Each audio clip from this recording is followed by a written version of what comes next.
നമസ്കാരം സുഹൃത്തുക്കളെ, ഇന്ന് ബോച്ചയുടെ വിഷയമായിട്ട് സംസാരിക്കാനാണ് വന്നിരിക്കുന്നത്.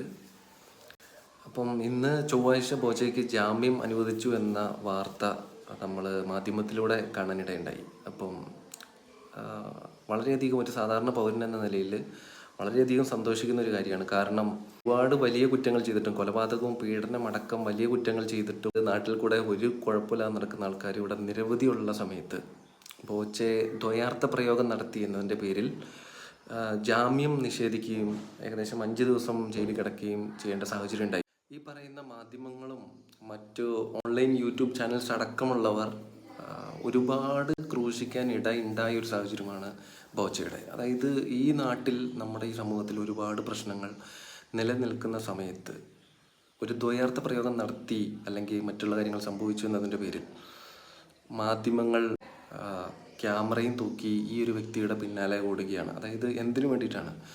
അതായത് മറ്റു പല ശ്രദ്ധ കിട്ടേണ്ടുന്ന വിഷയങ്ങൾ, അതായത് ഈ സമൂഹത്തിൽ ചർച്ച ചെയ്യപ്പെടേണ്ട വിഷയങ്ങൾ അവഗണിച്ചുകൊണ്ട് മറ്റൊന്നിലേക്ക് കേന്ദ്രീകരിക്കുക. അതാണ് ഇവിടെ ശരിക്കും ഉണ്ടായത്.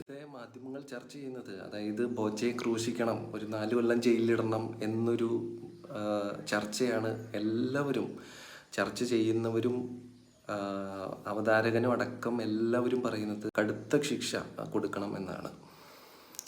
തീർച്ചയായിട്ടും ഈ കാലത്ത് നടക്കുന്ന സാഹചര്യങ്ങളെ അപേക്ഷിച്ച് നോക്കുമ്പോൾ ഇതിലേറെ കുറ്റം ചെയ്തവർ എത്ര പേര് ഈ സമൂഹത്തിൽ നടക്കുന്നുണ്ട് എന്നത് ചോദ്യചിഹ്നമാണ്. അതായത് നമ്മുടെ നിയമങ്ങൾ പണത്തിൻ്റെ ബേസിലാകുന്ന സമയത്ത്, പണമുള്ളവന് ഒരു നിയമവും പണമില്ലാത്തവന് മറ്റൊരു നിയമവും ആകുന്ന സമയത്ത് തീർച്ചയായിട്ടും സാധാരണക്കാരായവർ ചോദ്യം ചെയ്യപ്പെടേണ്ട സാഹചര്യമാണ് ഇന്ന് നിലനിൽക്കുന്നത്.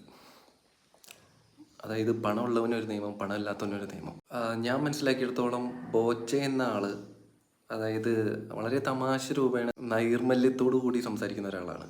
അദ്ദേഹം എവിടെ ചെന്ന് കഴിഞ്ഞാലും പുള്ളിയുടേതായ ശൈലിയിൽ വളരെ ലളിതമായി സംസാരിക്കുന്ന ഒരാളായിട്ടാണ് ഞാൻ മനസ്സിലാക്കിയത്. അതിപ്പം ഏതൊരു വ്യക്തിയുടെ അടുത്താണെങ്കിൽ പോലും ഒരു വളരെ സാധാരണക്കാരനായിട്ട് സംസാരിക്കുന്ന ആളാണ്.